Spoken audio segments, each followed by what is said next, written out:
We've just a week to go now before we're live on stage with the new show, Cocaine Cowboys. Final tickets on sale from mcd.ie, our venues. I'm just going to say this is all on Rory. If I look like a sort of a twerp beside you, it's because I'm in a small chair. Yeah. Anyway, so extraordinary events really from Friday in Kerry. Yeah. And it comes on the back of a podcast we did and some reporting we did in the Sunday World about the links between Ireland and the Sinaloa Cartel, which seemed extraordinary at the time. But so basically, crystal meth, substance believed to be crystal meth, valued at about 32.8 million. Now, I think that might go up. There were suggestions initially that it could have been 60 million euro worth of crystal meth. Yeah, I mean, it was reported in one of the papers today, could have a street value of 4 or 5 times that 30 million given, So look, it's a massive seizure. It's the biggest ever here in the country. Yeah, I think I read that it's as big as all other previous seizures. It's bigger than all other previous seizures combined. Yeah, added up. Because of course we don't really have a problem with meth in this country. It's not a substance we really use. It is a street drug and it is bought by sort of polydrug users. But in general, it's not the same as we speak to colleagues of ours in Australia and New Zealand where there's a huge meth problem, as big as our cocaine problem. But it's a kind of a drug that has never taken on here. Certainly there's been warnings about it and there's been a lot of nervousness that it would find its place because it's very destructive. Yeah, I mean, we have had a lot of other synthetic kind of uppers, I suppose, or amphetamines that have been sold in Ireland.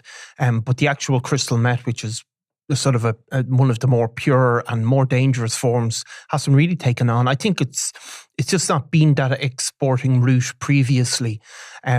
Meth and similar substances really took hold in Australia and New Zealand because of what was, or at least had been, a difficulty in getting cocaine into the country, getting it moved in there, getting it shipped in. And meth as well in the US, it really spiked just after the turn of the century. And again, it was being produced by the Mexican cartels.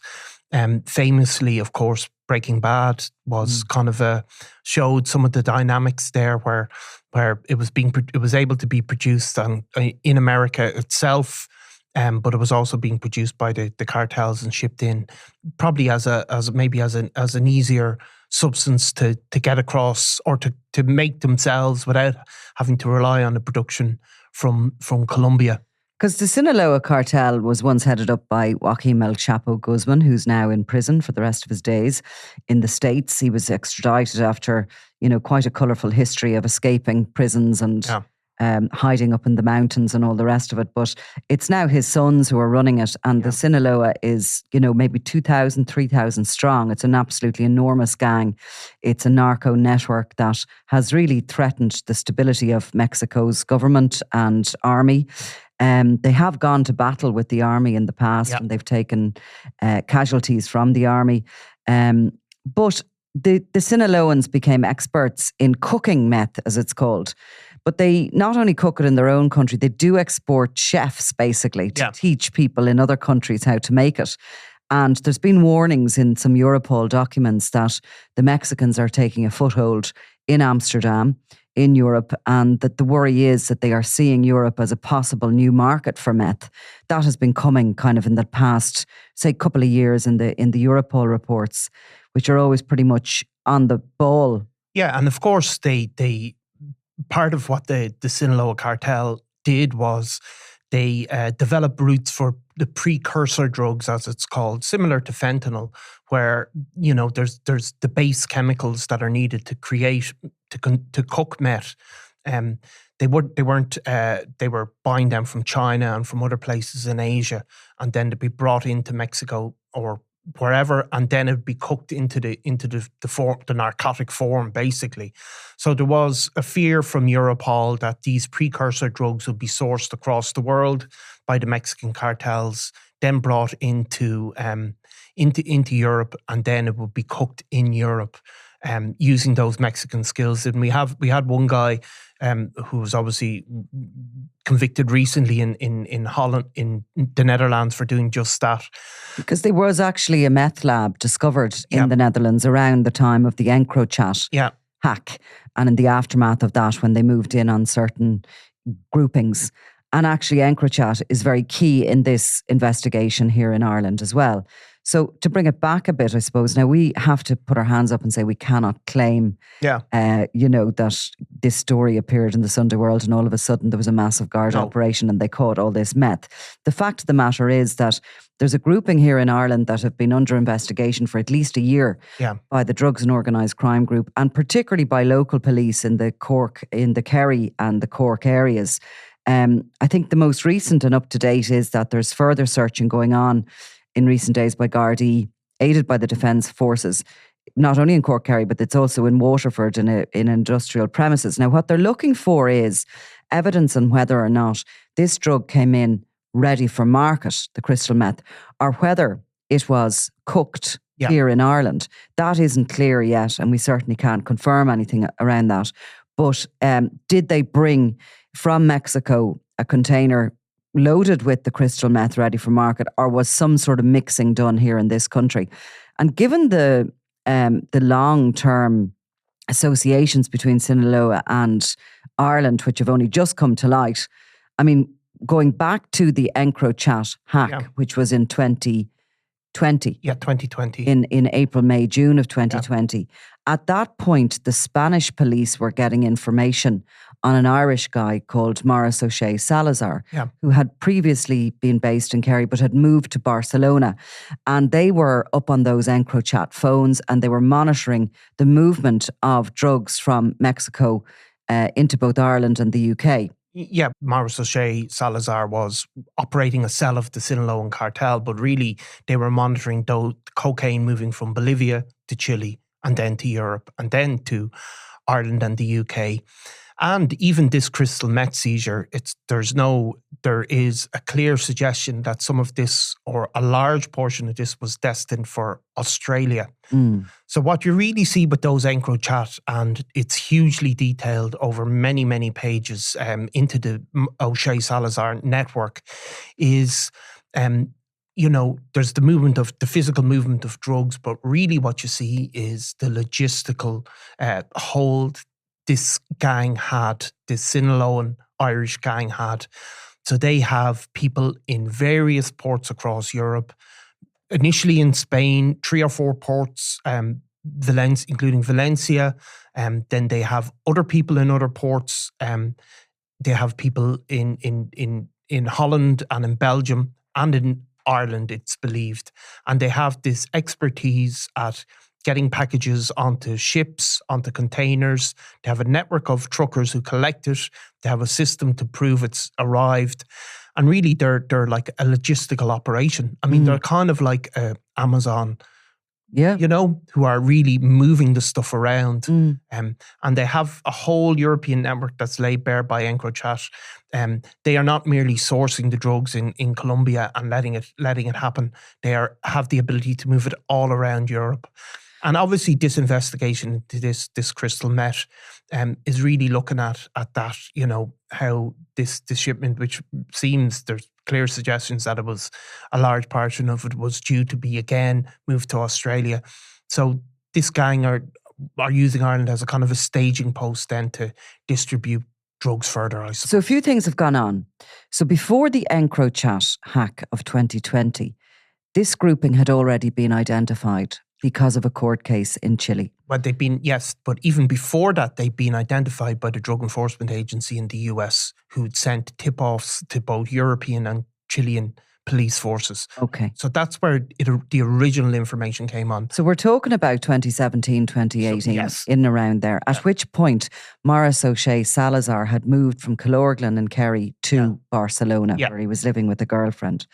And it had been identified that this network were sort of the European arm of the Sinaloa Cartel. So Maurice O'Shea Salazar's mother is related to one of Joaquim El Chapo Guzman's first, or one of his wives, basically. She would be the aunt of what are called the chapitos. Yeah, as far as we know, and in fact, that actual family distinction is never made clear, but she's described as a relative of them, and obviously they share a surname. She shares a surname with. So there could be one step away from an aunt. Be. It could be kind of a second cousin or whatever. Yeah. Anyway, they are very much, despite their size, the Sinaloans, despite the fact there's 2,000 or 3,000 members, they are headed up by a familial grouping. 100%. Which is extraordinary to think how big they got from that. Usually the familial groupings we're talking about aren't anywhere near as big.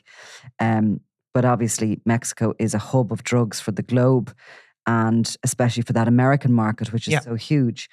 But so that around 2017, 2018, Maris O'Shea Salazar's mother, what was her first name again? Yolanda. She's based out in Chile. She's living in Chile. No, in fact, Maris O'Shea first sets up this network with other people.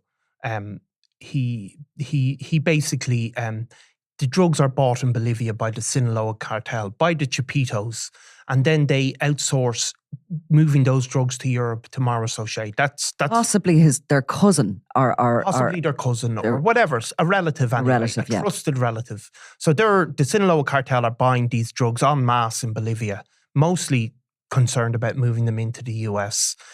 However, they put him in charge of moving some of them directly into Europe themselves on their behalf. In particular is the cocaine from Bolivia. This is meth coming out of Bolivia. This is cocaine. Yeah. So he sets up this network. He sets up a range of companies. He has people in place in Chile. They bring the drugs across the border. He makes that arrangement. Once they're in Chile, obviously that's judged to be maybe a better staging post for Europe than the traditional ones in Colombia or whatever that are under a lot of pressure.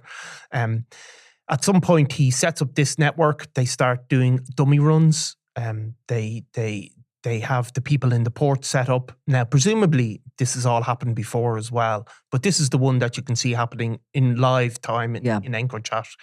Somebody gets sick, and Maris O'Shea sends back his mother to take over operations along with her brother, as you do. So they come back and kind of take charge of it, and that's all happens during the EncroChat hack. She's ultimately, they have these networks of ways to bring it in, mostly on container ships, legitimate container ships. They're using perishable goods. So if goods come in from South America, bananas will be one that you see all the time. They can't be held up for weeks while checks are done. They get through this green channel, which means that they have to be dealt with quickly. There's only a tiny percentage of these things are actually checked. Particularly if you're a company that does it regularly, you're much less likely to be checked. So he has people to hide them in these shipments unknown to the companies. It's different from, say, the MV Matthew, where it's clear that ship was solely for that purpose. So he's hiding them.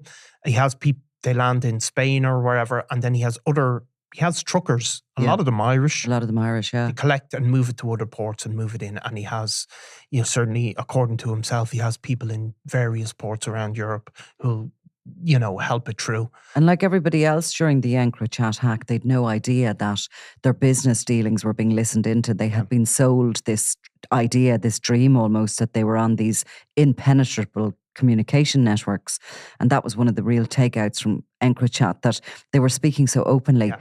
And sometimes they were still using a little bit of, the kind of the language they use as opposed to But it's really minor. Describing cocaine. But I mean, you can make it out. I mean, you don't need to be a rocket scientist to make it out. I mean, I think that's more habit with them than anything that they're using those groupings, but very openly kind of running the business. Yeah, and you see, he's actually, amazingly, in order to prove that the shipments have arrived, they're telling people to take a picture. Yeah. So you have to take a picture of it. Here it is in prove you've arrived, because obviously these shipments go missing. So what you see there in that EncroChat is that he certainly has a guy in Liverpool that is really is one of his right-hand man, but he also has a network in Ireland, and he's communicating with a number of people in Ireland, including one guy very prominently, who has been arrested as part of this crystal meth seizure, and they're interacting all the time. There's records of flight logs as they meet in Spain, and you see that it's not that he's put his Irish roots behind him, Maurice O'Shea Salazar. He's still relying on people that he has obviously come to know while in Ireland and people they have come to know. Maurice O'Shea, by the way, is currently believed to be in Mexico. There is an extradition warrant by the Chileans who want him before the courts there. His mother has since been jailed, as has her brother. Yeah, they're serving, I think it's 25 years in total, 12 and 13. So that end of it has been cracked as such, but they still want Maurice O'Shea there. And he is understood to be hiding out in Mexico somewhere. Yeah. He's no longer certainly in Spain. But in Ireland, this search that in the port of Cork, with this crystal meth, it was hidden in machinery in a container, which is a classic way. We've seen that again and again. Drug gangs manipulate machinery to hide it, because I think particularly certain metals will negate the X-ray checks that are happening in ports and with customs and that. And that's why they particularly like those kind of big pieces of machinery. But also in Ireland, there have been some firearms discovered. Yeah. Now, putting together a case like this is a big job. Yeah. I mean, this again isn't something that happens overnight. We were able to use the files we had from EncroChat and from Chile to piece together what had happened at a particular window of time during the EncroChat hack. But there's a bigger story here, and this has been going on longer than the 3 months of the EncroChat hack. So we're talking probably millions and millions, tens of millions of drugs, possibly hundreds of millions of drugs have been transported. I think it's fair to say the network have transported hundreds of millions of drugs. This had been going on for some years, really, before this has ever happened. But so putting together a case like that is a huge job. The arrests come. Usually what happens is somebody can be arrested, but a piece of evidence has to be put to them during questioning and arrest, and that can be used in a later court case. Things that aren't put to them during arrest can't be used. Yeah. Now, sometimes people can be rearrested a second time after some months, but the Gardaí behind the scenes will be putting together a file for the Director of Public Prosecutions, presumably into the wider sort of network, this actual gang structure, existence, and what it's been doing. But I would imagine that the discovery of the firearms might be something that would lead to quicker charges than the bigger case. Yeah, I mean, look, obviously people have to be, traditionally people had to be caught red-handed, didn't they? Yeah. Obviously there's a huge amount of drugs seized, but how that connects to the network that exists in Ireland will be, we don't fully know. I mean, I think what you're seeing is we saw a real good snapshot of that Irish operation. Obviously, things have continued following that snapshot. Whether Maurice O'Shea Salazar is still directing it, we don't know. But you can see that it's that logistical aspect of it is definitely still going on. And even the idea that something comes to Ireland and then it's been further shipped to Australia, I mean, I think is incredible as well, because... But you see, you talk about your green channels, like Ireland wouldn't be seen as a high risk of a transportation hub of crystal meth to Australia. Yeah. So they're always clever. They're always kind of using and seeing opportunities. I did see somewhere a suggestion that the Chilean cartel really sort of opened up Ireland as a hub. Yeah. Because they sort of brought it to the international stage. And I mean, look, we know that Ireland has been used as a kind of a transport route to the UK for years and years and decades.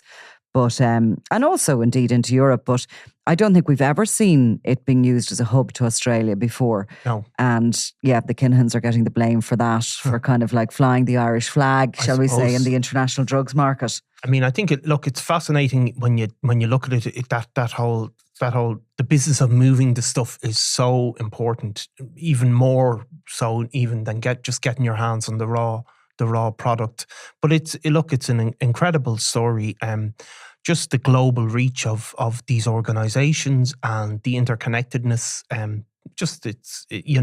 Again, it's one of those things that it almost sounds fantastical till you see it happening.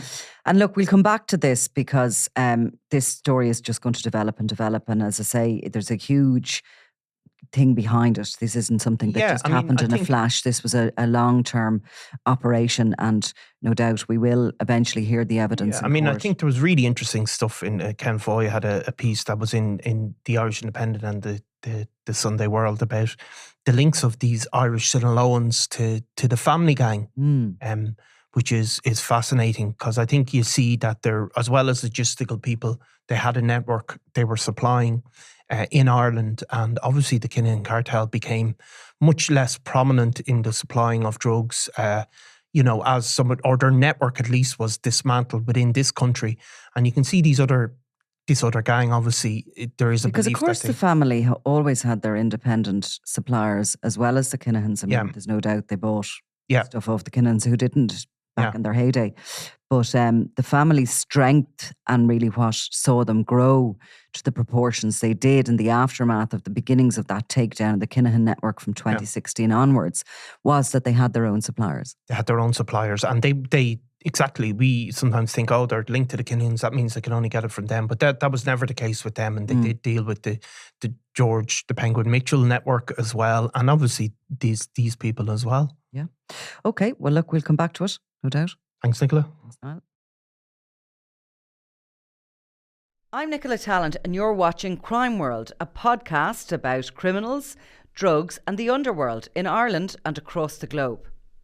Make sure you subscribe to our channel and turn on notifications so you can be the first to watch all our latest episodes. You can also listen wherever you get your podcasts.